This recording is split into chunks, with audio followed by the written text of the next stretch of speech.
नमस्कार। अर्थशास्त्र विभाग में आप सभी का हार्दिक स्वागत है। राजऋषि भर्तृहरि मत्स्य विश्वविद्यालय अलवर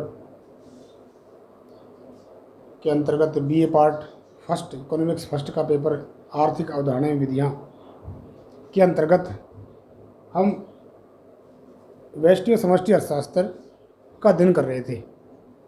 आज माइक्रो मैक्रो इकोनॉमिक्स यानी कि व्यष्टि और समष्टि अर्थशास्त्र के सेकंड पार्ट का अध्ययन करेंगे। पहले पार्ट के अंतर्गत हमने अर्थशास्त्र का विकास और साथ ही साथ व्यष्टि अर्थशास्त्र का अर्थ और व्यष्टि अर्थशास्त्र की विशेष सामग्री के बारे में अध्ययन किया था। आज हम पढ़ेंगे व्यष्टि अर्थशास्त्र के गुण उपयोगिता। एक इसमें प्रकार होता है, यानी कि व्यष्टि अर्थशास्त्र के प्रकार। हालांकि हम व्यष्टि अर्थशास्त्र के प्रकार का अलग से अध्ययन करेंगे। व्यष्टि अर्थशास्त्र के प्रकार और समष्टि अर्थशास्त्र के प्रकारों को एक साथ मिक्स करके हम स्थैतिक और प्रायोगिक विश्लेषण के बारे में अध्ययन करेंगे, जिसके अंतर्गत हम स्थैतिक विश्लेषण के अंतर्गत व्यष्टि अर्थशास्त्र की स्थैतिक और तुलनात्मक और समष्टि अर्थशास्त्र की स्थैतिक और तुलनात्मक साम्यता का अध्ययन करेंगे और प्रायोगिक विश्लेषण के अंतर्गत व्यष्टि प्रायोगिक और समष्टि प्रायोगिक का अध्ययन करेंगे। अर्थात कहने का अर्थ ये है कि व्यष्टि अर्थशास्त्र के जो प्रकार हैं, हमने व्यष्टि अर्थशास्त्र का अर्थ पढ़ा कि व्यष्टि अर्थशास्त्र किसे कहते हैं। माइक्रो शब्द का अर्थ सूक्ष्म होता है, तो इसलिए हम व्यष्टि अर्थशास्त्र के अंतर्गत हम अर्थशास्त्र की उन व्यक्तिगत आर्थिक इकाइयों को अध्ययन करते हैं जिनका संबंध व्यक्तिगत होता है, इंडिविजुअल होता है, जिनके बारे में हम डिटेल से अध्ययन किए थे पिछले व्याख्यान में। ठीक है, तो इसके बाद हमने पढ़ा व्यष्टि अर्थशास्त्र के प्रकार। अर्थात प्रकार का मतलब क्या है कि व्यष्टि अर्थशास्त्र के जो सिद्धांत हैं, जो व्यष्टि आर्थिक इकाई की जो आर्थिक अध्ययन हम करेंगे, उन आर्थिक इकाइयों का जो साम्य है, जो उनकी संतुलन बिंदु प्राप्त होगा आर्थिक समस्याओं का, आर्थिक इकाइयों का अध्ययन का, यानी कि उस संतुलन बिंदु में टाइम के हिसाब से हम अर्थशास्त्र को 3 भागों में बांटते हैं, यानी कि व्यष्टि आर्थिक स्थितिकी, व्यष्टि आर्थिक तुलनात्मक स्थितिकी और व्यष्टि प्रायोगिकी। ठीक है, यानी कि व्यष्टि आर्थिक स्थितिकी स्टैटिक, एक लाइन में कहें तो पॉइंट ऑफ टाइम, अर्थात व्यक्तिगत आर्थिक इकाइयों के संतुलन का अध्ययन एक समय बिंदु पर किया जाता है। उदाहरण के लिए जैसे हम कीमत निर्धारण की बात करते हैं, व्यष्टि अर्थशास्त्र के अध्ययन हम, क्योंकि हम व्यष्टि अर्थशास्त्र को कीमत सिद्धांत के नाम से भी जानते हैं, और एक वस्तु की कीमत कैसे निर्धारित की जाती है, एक वस्तु हो चाहे साधन हो, तो एक वस्तु की कीमत हम कैसे डिसाइड करेंगे, इस बात का अध्ययन हम व्यष्टि अर्थशास्त्र के एग्जाम्पल के रूप में हम लेते हैं। जिस प्रकार से हम जानते हैं मांग फलन और पूर्ति फलन के दिए हुए होने पर हम एक वस्तु की कीमत का अध्ययन करते हैं, तो यानी कि समय बिंदु पर, पॉइंट ऑफ टाइम पर जब हम अध्ययन करेंगे तो उसे हम व्यष्टि आर्थिक स्थितिकी के नाम से जानते हैं। दूसरा है व्यष्टि आर्थिक तुलनात्मक स्थितिकी, यानी कि जहाँ भी तुलना की बात आ जाए तो हम जानते हैं कि तुलना 2 या 2 से अधिक बिंदुओं की जाती है। तो व्यष्टि आर्थिक तुलनात्मक स्थितिकी का मतलब है कि जब संतुलन के अंतर्गत हम एक से अधिक बिंदुओं का अध्ययन करते हैं या उन एक से अधिक बिंदुओं की तुलना का अध्ययन करते हैं। अर्थात फॉर एग्जाम्पल हम देखते हैं कि एक मांग फलन और पूर्ति फलन के द्वारा जो कीमत डिसाइड की जाती है, उस कीमत का एक पॉइंट आ जाता है, फिर किसी कारणवश डिमांड में वृद्धि हो जाती है, कमी हो जाती है, तो संतुलन का बिंदु बदल जाता है।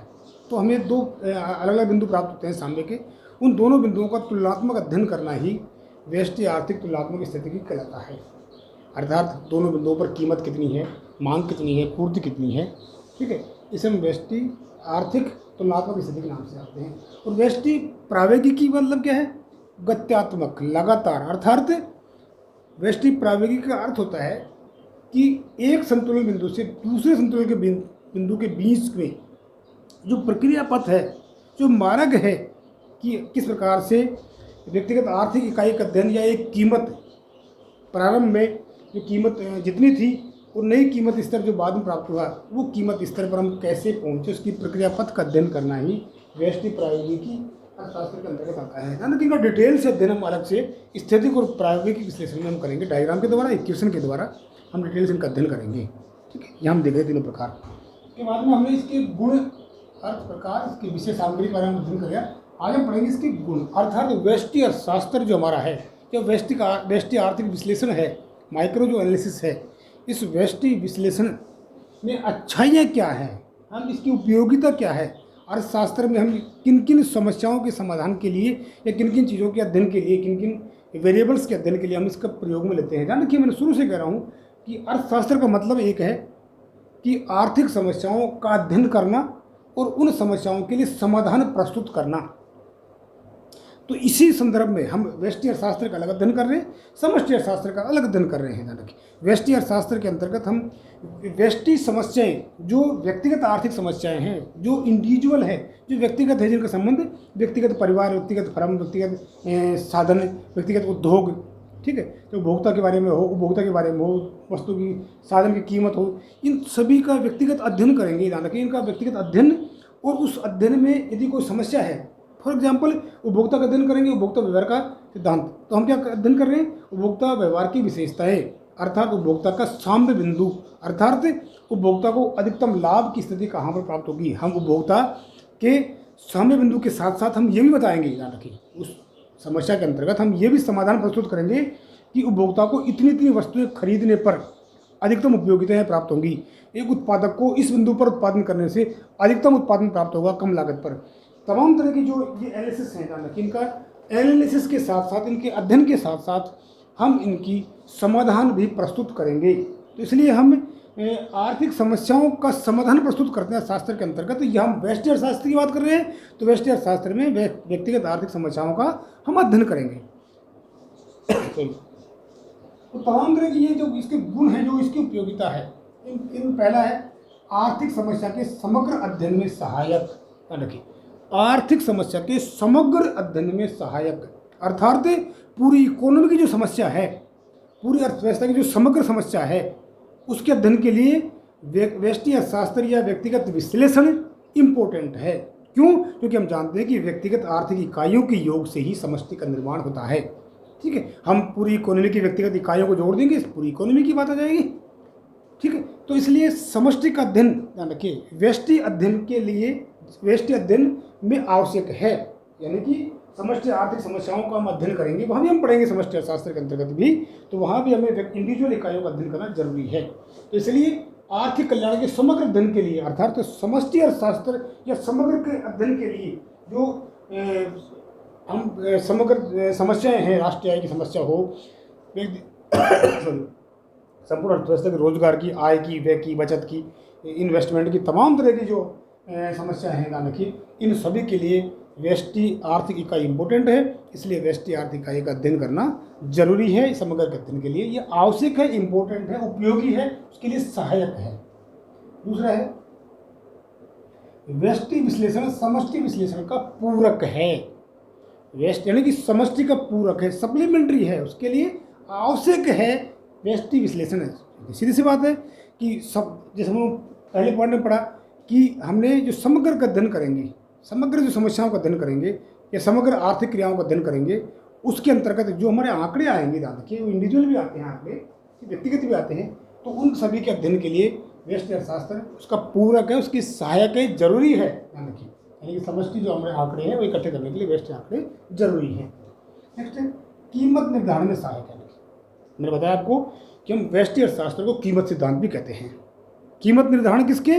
वस्तुओं की कीमतों का निर्धारण करने में और साधनों की कीमत का निर्धारण करने में। ध्यान रखिए, हमने जिसके स्कोप में पढ़ा था, ठीक है, उसके उपभोग में पढ़ा था हमने, इसके जो विषय सामग्री क्षेत्र था, उसमें हमने पढ़ा था कि इसमें हम उपभोग के सिद्धांत का अध्ययन करते हैं, उत्पादन के सिद्धांत का, वस्तु कीमत और साधन कीमत। ठीक है, यानी कि वस्तुओं की कीमत कैसे निर्धारित की जाती है विभिन्न मार्केट में, ठीक है, और साधनों की कीमत कैसे निर्धारित की जाती है। ठीक, और यहाँ क्या करें, कीमत निर्धारण में सहायक, क्योंकि कीमत निर्धारण में वस्तु और साधनों की कीमत निर्धारण, यानी कि यहाँ हम विभिन्न प्रकार की मार्केट का अध्ययन करते हैं, उस मार्केट में वस्तुओं की कीमत कैसे डिसाइड की जाती है, उस बात का हम अध्ययन करते हैं। तो इसलिए कीमत निर्धारण करने के लिए, चाहे यानी कि वस्तु बाजार हो चाहे साधन बाजार हो, कीमतों के निर्धारण करने के लिए व्यष्टि अर्थशास्त्र इम्पोर्टेंट है, आवश्यक है, जरूरी है, उपयोगी है। ठीक है, व्यक्तिगत सेवा के निर्णय सुविधा, व्यक्तिगत सेवा में निर्णय सुविधा व अंतर व्यक्तिक संबंधों का अध्ययन। ठीक है, व्यक्तिगत सेवा में निर्णय सुविधा यानी कि मतलब क्या है, यानी कि व्यक्तिगत जो हमारे जो समस्याएं हैं, ये व्यक्तिगत आर्थिक जो इकाई हैं उनका बेस्ट समाधान, बेस्ट सॉल्यूशन, मैंने कहा कि उपभोक्ता व्यवहार का अध्ययन हम करेंगे। ठीक है, एक उपभोक्ता को अधिकतम लाभ कहाँ पर प्राप्त होता है, ठीक है, एक उत्पादक को अधिकतम लाभ कहाँ पर प्राप्त होता है, इन तमाम तरह की जो व्यक्तिगत निर्णय की सुविधाएं की जो चीज़ है, ये व्यक्तिगत जो आर्थिक संबंध है इनका अध्ययन करने के लिए ये इम्पोर्टेंट है। व्यक्तिगत समस्याओं का विश्लेषण एवं समाधान। ठीक है, व्यक्तिगत समस्याएं यानी कि जो इंडिविजुअल समस्याएं, मैंने कहा कि इकोनॉमिक्स जो हमारा है, जो अर्थशास्त्र, उसका मतलब यही है कि आर्थिक समस्याओं का विश्लेषण करना, ठीक है, उनके लिए समाधान प्रस्तुत करना। तो ठीक उसी प्रकार से व्यष्टि अर्थशास्त्र भी हमारा है, व्यष्टि आर्थिक समस्याओं का विश्लेषण प्रस्तुत करना और उन समस्याओं का समाधान प्रस्तुत करना के लिए इम्पोर्टेंट है। व्यष्टि अर्थशास्त्र वस्तु और सेवाओं के प्रवाह को बताता है। व्यष्टि अर्थशास्त्र वस्तु और सेवाओं के प्रवाह, फ्लो को बताता है। प्रवाह किसमें, यानी कि परिवारों से व्यवसायों के बीच में, ठीक है, और जो व्यावसायिक गतिविधियां हैं या उद्योग हैं उनसे परिवारों के बीच में है। क्योंकि हम जानते हैं कि एक उद्योग को उत्पादन के साधन कहाँ से प्राप्त होते हैं, परिवारों से प्राप्त होते हैं। ठीक है, और जो परिवार जो हैं, उपभोक्ता जो हैं, उनको उत्पादन की जो वस्तुएं हैं, उत्पादित जो वस्तुएं हैं वो कहाँ से प्राप्त होती है, उद्योगों से प्राप्त होती है। तो ये फ्लो है, ये प्रवाह है। किस प्रकार से ये प्रवाह है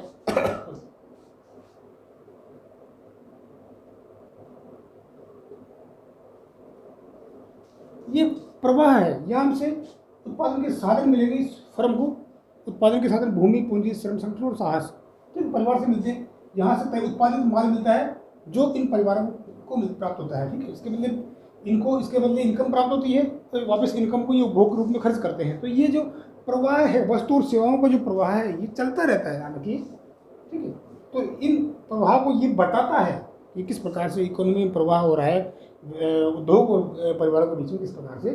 ठीक है, नेक्स्ट क्षेत्र संबंधी नीति निर्धारण संभव। क्षेत्र संबंधी नीति निर्धारण, मैंने कहा इंडिविजुअल पार्ट्स का अध्ययन करना, इकोनॉमी के ध्यान रखिए। मैंने कहा कि व्यष्टि अर्थशास्त्र समग्र का अध्ययन नहीं करता है, इसमें राष्ट्रीय आय, ठीक है, राष्ट्रीय बचत, यानी कि समग्र का अध्ययन न करके इंडिविजुअल इकाइयों का अध्ययन करते हैं। तो इसमें बता रहा था क्षेत्र संबंधी नीति निर्धारण। नीति निर्धारण का मतलब किस प्रकार से नीति निर्धारण करते हैं, अर्थात क्षेत्र में जो समस्याएं आ जाती हैं उन समस्याओं के समाधान क्षेत्र में, किसमें, फॉर एग्जाम्पल चीनी उद्योग आ गया, सूती वस्त्र उद्योग आ गया, पर्टिकुलर किसी एरिया की जो समस्या आ गई, ठीक, इंडिविजुअल समस्या आ गई किसी उद्योग विशेष में, ठीक है, किसी उत्पादक के लिए समस्या आ गई। तो इन जो क्षेत्र संबंधी जो है, अर्थात इंडिविजुअल जो समस्याएं हैं, इन सभी का अध्ययन प्रस्तुत करता है व्यष्टि अर्थशास्त्र। और अध्ययन के साथ साथ ध्यान रखिए उनके लिए समाधान भी प्रस्तुत करता है। तो समाधान के लिए जो नीति निर्धारण किया जाता है, जो नीति निर्धारित की जाती है, उसके लिए व्यष्टि अर्थशास्त्र ये इम्पोर्टेंट है।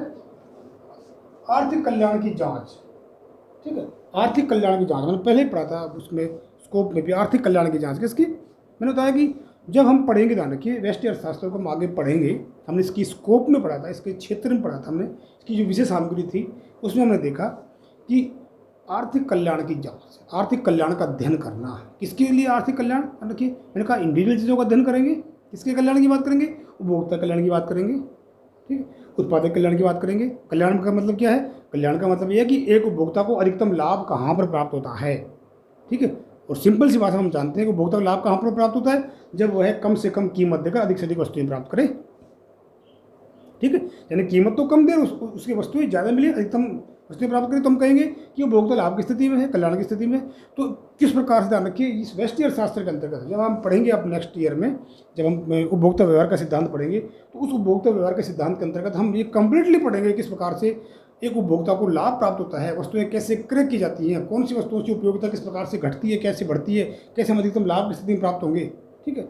उस चीज़ का हम इक्वेशन के द्वारा, डायग्राम के द्वारा, तालिका के द्वारा हम अध्ययन करके देखेंगे उस चीज़ का, विभिन्न जो दृष्टिकोण हमारे उनके सहायता से। तो इस प्रकार से ये आर्थिक कल्याण की जांच किसकी, उपभोक्ता की आर्थिक कल्याण की जांच, अर्थात एक उपभोक्ता को अधिकतम लाभ कहाँ पर प्राप्त होता है, इस बात का अध्ययन करता है ये व्यष्टि अर्थशास्त्र। एक उत्पादक को अधिकतम लाभ या अधिकतम कल्याण कहाँ पर प्राप्त होता है, जब वो कम से कम लागत पर अधिक से अधिक उत्पादन करे, यानी कि न्यूनतम लागत पर उत्पादन करना, ठीक है। जहाँ लागत तो कमाए, उत्पादन ज़्यादा हुए तो वहाँ उसको अधिकतम लाभ मिलेगा। तो वो जो न्यूनतम लागत का जो बिंदु है वो कैसे प्राप्त होता है, ध्यान रखिए, न्यूनतम लागत संयोग का बिंदु जो प्राप्त होता है वो हम किस प्रकार से उसको हम ज्ञात करेंगे, कैसे अध्ययन करेंगे, ये ध्यान रखिए सभी व्यष्टि अर्थशास्त्र के अंतर्गत आता है। तो इन तमाम तरह की जो चीज़ें हैं ये ये जो इन सभी का अध्ययन हम वेस्टर्न शास्त्र के अंतर्गत करते हैं। ध्यान रखिए, आपको जो इसके कॉन्सेप्ट हैं इसके अंतर्गत ये आपको डिटेल से अच्छी तरह समझना है, पढ़ना है। हम नेक्स्ट ईयर पढ़ेंगे, जब आप वेस्टर्न शास्त्र का जो बुक पढ़ोगे, आप जो पढ़ते हैं आपके दिमाग में आ जाना चाहिए, यानी इसी साल आपके दिमाग में आ जाना चाहिए कि हम वेस्टर्न शास्त्र में क्या क्या पढ़ेंगे, जो वेस्टर्न शास्त्र है क्या। ठीक है, वेस्टर्न यानी माइक्रो इकोनॉमिक्स में हम किन किन चीज़ों का अध्ययन करेंगे, क्या पढ़ेंगे, किसके बारे में पढ़ेंगे। मैंने कहा कि जब इसकी हम कॉन्सेप्ट समझ में आ जाएगी तो हमारे पूरी बुक की जो पिक्चर है वो हमारे दिमाग में आ जाएगी कि हम वेस्टर्न शास्त्र के अंतर्गत इन बातों का अध्ययन करेंगे, ये चीज़ें हम पढ़ेंगे, इनका हम समाधान प्रस्तुत करेंगे, इन आर्थिक समस्याओं का हम अध्ययन करेंगे, विश्लेषण करेंगे। तो ये जब हमारे कॉन्सेप्ट समझ में आएगी तभी हम आगे पढ़ पाएंगे। इसलिए ये बहुत इंपॉर्टेंट है कि हम जो बेसिक चीज़ें, हमारी जो नीचे की चीज़ें हैं, शुरुआत की जो चीज़ें हैं, उनको हम डिटेल से समझ के अच्छी तरह हम अध्ययन करें। ठीक है, नेक्स्ट इसके बाद हम पढ़ेंगे इसकी दोष या कमियाँ, यानी कि वेस्टर्न शास्त्र जो हमारा है या माइक्रो जो विश्लेषण है, इस वेस्टर्न विश्लेषण के अंतर्गत कौन कौन सी कमियाँ हैं, ठीक है, समस्याएँ आती हैं, इसके बारे में अध्ययन करेंगे। फिर इसके बाद हम समष्टि अर्थशास्त्र का ठीक इसी प्रकार से अध्ययन करेंगे। समष्टि अर्थशास्त्र का अर्थ आएगा, उसके प्रकार, इसकी विशेषांकनी, फिर उसके गुण, उसके दोष। फिर हम व्यष्टि अर्थशास्त्र यानी कि व्यष्टि विश्लेषण और समष्टि विश्लेषण दोनों में कंपेयर करेंगे। ठीक है, ये हम इसके बाद में कंपेयर करेंगे। फिर हमारे दिमाग में पिक्चर बैठ जाएगी कि व्यष्टि अर्थशास्त्र किसे कहते हैं, उसमें हम क्या पढ़ेंगे, समष्टि अर्थशास्त्र हम किसे कहते हैं, उसमें हम क्या पढ़ेंगे। ठीक है, इस चीज़ का थैंक यू।